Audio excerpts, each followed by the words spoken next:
다음 넘어가죠. 우리 뭐 적어놨지 내가? 이재명 2심. 이건 뭐 안 할 수는 없어요. 내용은 없는데 어쨌든 오늘 선고를 오늘 구형을 했다는 거 아닙니까? 네, 그리고 선고를 언제 하겠다 날짜가 3월 26일 날 하겠다. 네. 그것까지 정했다라는 거고. 추가적인 내용이 없는 거니까 뭐 할 말이 없잖아요. 그렇죠. 네. 이만큼 재판한 것도 신기해. 그런 생각이 많이 듭니다. 그래서 그 검찰은 1심 때처럼 징역 2년을 구형했다. 뭐 특별한 내용은 없죠. 네. 근데 이제 그리고 이게 뭐랄까 하냐 대선 후보 이재명에 대한 사법 리스크는 이미 지지율에 선반영이 된 것 같고, 근데 현재 스케줄상 대법원 판결이 대선 전에 난리는 없을 것 같고, 그냥 그거 그대로 안고 가지 않겠냐라고 하는 생각이 듭니다. 네. 그렇겠죠. 그렇습니다. 네, 그래서 이재명에 대한 이재명 대표에 대한 호호 문제랑은 별도로 그냥 그런 것 같다.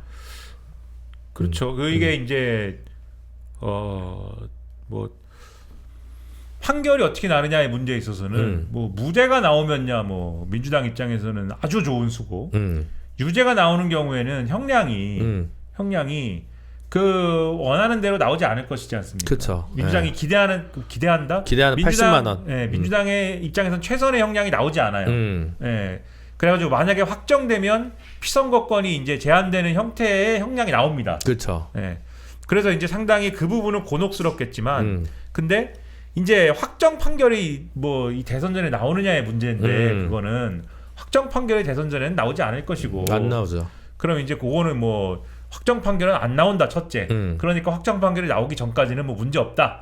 요 논리로 이제 타고 넘어갈 것이고, 그 다음에 그건 이제 출마할 수 있냐 없냐에 대한 문제인 것이고, 두 번째 이게 죄질의 문제가 있지 않습니까? 죄질을 어떻게 판단할 것이냐. 근데 이렇게 이제 주장을 하는 거죠, 민주당은. 이게 어쨌든 간에 아주 뭐 정말 경천동지할 어떤 뭐 거짓말을 한 게 아니지 않느냐. 어떤 여러 가지 얘기를 하는 과정에서의 무슨 뭐 이런저런 뭐 사실관계가 맞지 않았다든지, 또는 이런저런 주관적 인식이 반영된 거를 검찰이 무리하게 기소를 했다 뭐라든지 뭐 이런 등등의 얘기잖아요. 네. 그래서 이런 정도의 얘기를 유권자가 아주 심각한 거짓말로 뭐 이렇게 생각을 하고 표심에 반영하지 않을 것이다. 이렇게 이제 주장을 하고 그렇게 인식을 하고 있기 때문에 그런 부분들이 얼마나 치명적일 거냐. 그리고 만약에 이번 대선이 박빙승부면은 그런 것도 뭐 어느 정도 이제 효과가 있을 건데, 그런 부분이 좌우하는 부분들이 분명히 있을 건데, 박빙승부는 아닐 것 같거든요. 일단 지금 상황은 어느 정도는 민주당이 유리한 국면으로 갈 거 아닙니까? 그러면 이게 뭐 그렇게 이 승패를 가를 정도의 중요한 어떤 판단 기준이 될 것 같지는 않다. 이렇게 볼 거예요. 네. 근데 세 번째가 이제 좀 첨예한 쟁점이 될 수가 있는 부분인데, 그 이제 이재명 대표 본인도 얘기한 건데, 대통령이 됐을 경우에 재판이 진행이 되는 거냐 아니면 중단되는 거냐. 그쵸. 왜냐하면 이게 한동훈 메이드 인 한동훈 쟁점이잖아요. 네. 한동훈 대표가 지난번에 주장한 거잖아요. 아니 사실은 지난 대선 때도 홍준표 쟁점이었기도 했죠. 그렇죠. 네. 그래가지고 이재명 대표는 다수설이 법조계 다수설은 이 재판은 중단이 되는 것이다. 현직 대통령이 될 경우에 소추가 안 되는 것이기 때문에 현직 대통령은 내란과 외환해제를 제외하고는 소추가 안 되기 때문에 소와 추가 안 되는 것이기 때문에 중단이 된다라는 것인데, 국민의힘은 아니다. 재판은 계속 진행이 되는 것이다. 계속 되어야 한다. 네. 그래서 show must go on. 계속 돼야 되고 대통령을 하는 중간에 판결이 나올 수가 있다. 나올 수 있다. 그러면은 판결이 나와버리면 갑자기 대통령직을 상실하는 상황도 될 수가 있는데, 그런 사람한테 나라를 맡겨야 됩니까? 뭐 이걸로 이제 승부를 보려고 하는, 그러겠죠. 이런 흐름이 이제 나올 건데, 요걸 어떻게 판단할 것이냐는 이제 약간의 그것도 이제 이 어떤 이 표심을 좌우하는 그런 요소는 되겠죠.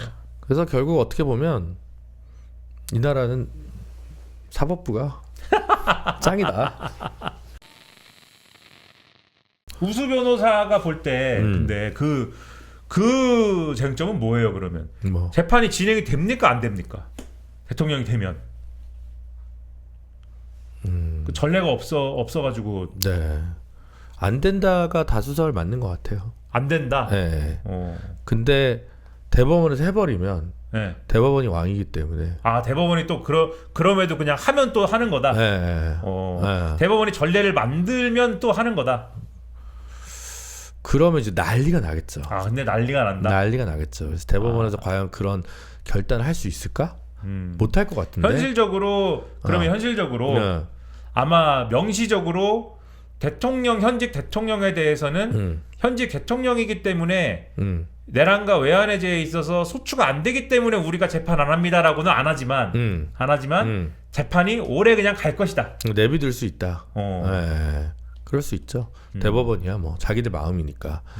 그래서 그거는 사실은 뭐 큰 쟁점이죠. 큰 쟁점이죠. 말하자면. 예.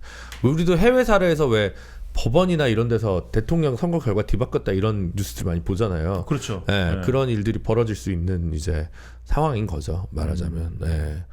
해석은 마음이니까. 전례가 없으니까. 예.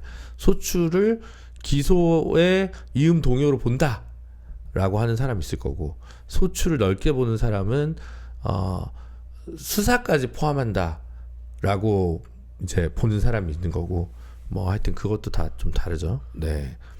그래서 그렇긴 합니다. 다수설은 중단되는 게 맞는 것 같습니다. 다수설은 중단이 되는 것이다. 네. 제가 파악하기로는 그런 것 같습니다. 네.